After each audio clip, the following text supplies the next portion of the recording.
you. Thank you, Jimmy. I feel like maybe we gave him a little too much freedom of speech.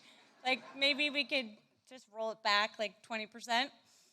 This morning you told our kids if they didn't believe in the magic of the elf on a shelf, that the elf comes in at night and kills them in their sleep. Yeah. I think we overcorrected on that one. I've been asked to speak about freedom of speech, and I have to be honest, I naively assumed it was a guarantee in this country until September 16th, 2025. It's something that I took for granted. It's something I thought I'd always have, like my period. Did you guys know that those just stop? They just stop. I mean, not without warning. There's like 8 to 10 excruciating years where you are an unhinged psychopath who cleans every countertop. Gwyneth knows. Gwyneth's nodding her head. She warned us. She told us all about it on Goop, and I didn't read the article. I just bought the candle. Has Jimmy left yet? You're supposed to leave now. Okay. Anyway, your period stops, you guys. It stops. And it turns out that some freedoms in this country can too. Who knew? We experienced it most recently in 2022 when the Supreme Court overturned Roe v. Wade. And we got another taste of it 2 months ago. I watched a show and coworkers and friends and a man I love be put on indefinite suspension after our very thin-skinned president asked for his removal and for his FCC chair to publicly threaten the company that we work for. It is a fragile time for freedom. When I sat down to write about freedom of speech, ironically, I did not know what to say. I was consumed with fear and self-doubt. I was worried I wouldn't sound smart enough or funny enough, and I would see J-Lo and I would immediately hate my outfit and my hair. Check, check. Why do we come to women power events and dress like men? I don't know. Why do we do that? Also, did anyone else get this hack where they're like, hey, put a rubber band up to keep your sleeves up, and I have no circulation in my arms right now. He doesn't deal with that shit. Freedom of speech is the foundation on which this great country was built. A freedom that great Americans like James Madison, Frederick Douglass, Alice Paul, and a bunch of other people I Googled late last night fought really hard for us to have and to keep. I came up with mean tweets on Jimmy Kimmel Live, and I've been asked to talk about the Bill of Rights. That's like asking a guy whose last job was to fire Gary Busey and Meatloaf to run our country. It makes no sense. I have to admit, I started spinning. I think a lot of women do this. I had major imposter syndrome being here today. I opened up my laptop and I just stared at it. And I really thought about canceling. Like 3 days ago, I was like, can I have diarrhea or something? Like, why would I do this? What if I mess it up? Or what if I get taken out of context? Or what if I just suck? So then I did what every writer does. I closed my laptop, I took a deep breath, I got out my phone, and I looked at Instagram. And I saw beautiful interior design, and I saw cookies that I'll definitely not make for Christmas, and then I saw an ice raid, and I saw another ice raid, and then, oh my God, Sydney Sweeney got a haircut. And then I saw another ice raid, and am I supposed to like this or not like this? And then some not so gentle parenting advice. And then Trump called Tim Walz what? What? Oh my God, Jimmy doesn't have that earwax cleaner. I should get that for him, stocking stuffer. Did I even get the kids an advent calendar? Oh my God, are these vitamin gummies that Chelsea Handler likes? Are they good? Should I get those? Cancer funding is cut. Oh my God, Elon Musk is a trillionaire and we can't afford cancer research. Oh my God, there's a puppy riding a pig. And there's an ad for a pillow in the bathtub. Are those good? Is anyone using those? Oh my God, there's little cute outfits for Labubus. They're so tiny. I wonder if they make that outfit for my size. I could wear it to the Hollywood Reporter thing. Oh my God, what am I wearing to the Hollywood Reporter thing? What am I saying at the Hollywood Reporter thing? I mentioned I'm perimenopausal, right?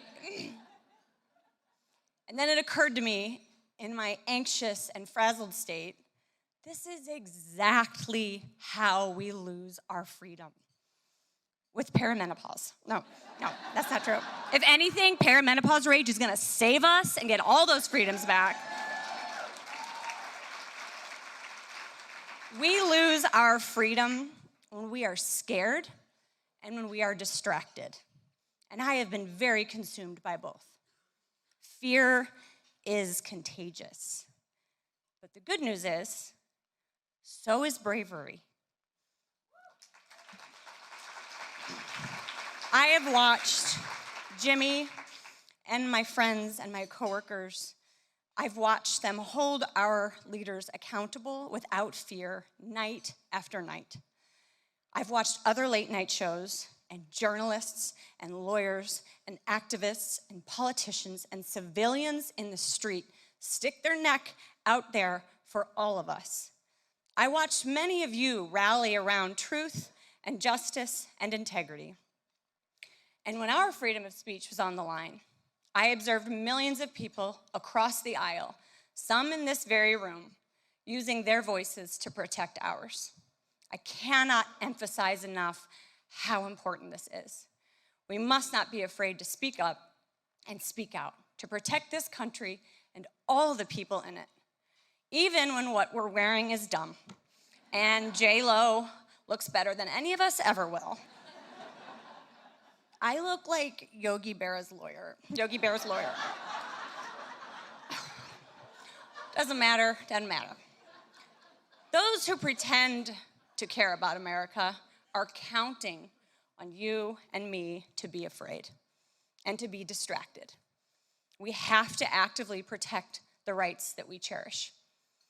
As soon as we normalize what's happening in this country, that is exactly what we become. Whether you like it or not, God or the universe or Oprah chose you to live in this time, in this moment, together, with other people chosen by God or the universe or Oprah or maybe even Stedman. I don't know. Has anyone ever heard him talk? I've never heard him talk. She's so lucky. So lucky. He never talks.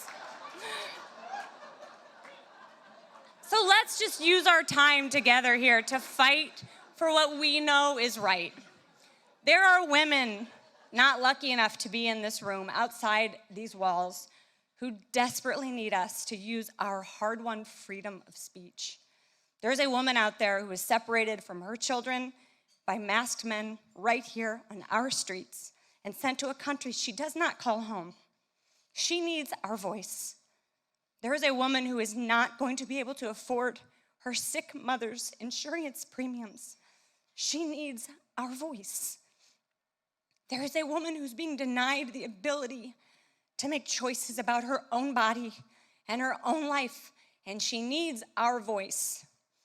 There is a woman burying her boy, shot for being black. She needs our voice. There is a woman being called piggy by our president. She is one of many female reporters being shouted down. It's always the women being shouted down. They need our voice and probably a therapist. We cannot take our eye off the ball. I know what you guys did to get here today. I know it's not easy. You were packing lunches and getting a questionable blowout while hiding an elf and trying to keep your career on track. And if you're lucky enough, you're mothering a mother. And I know it can feel hopeless and overwhelming. And this is a lot to talk about. You were here for avocado toast with Nikki Glaser, and you might not be feeling cut out for it. I know it's a lot easier to talk yourself out of it and to bury your head in TikTok. My husband and my workplace, my livelihood and my friends have been threatened multiple times by the President of the United States and the propaganda machine that feasts on deliberately misinterpreting our words and making comedy the enemy. And I'm one of the lucky ones. We got knocked down, And with all of you, you helped us get back up. And I cannot thank you enough. Please, please keep doing it. Please keep fighting for what you believe. Say what you want and don't sugarcoat it. Women always sugarcoat it. Don't sugarcoat it because it's easier, because somebody might get mad. Make people mad. Every one of our freedoms comes back to speech. It is the foundation of everything that is good about this country. Don't give in. Don't give up. Thank you, Hollywood Reporter. How was that transition?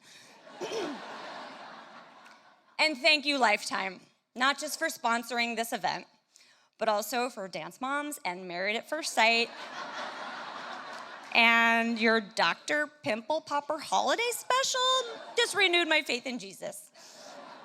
Thank you all so much. I'm truly honored to be in this room with each and every one of you. God bless America. Thank you.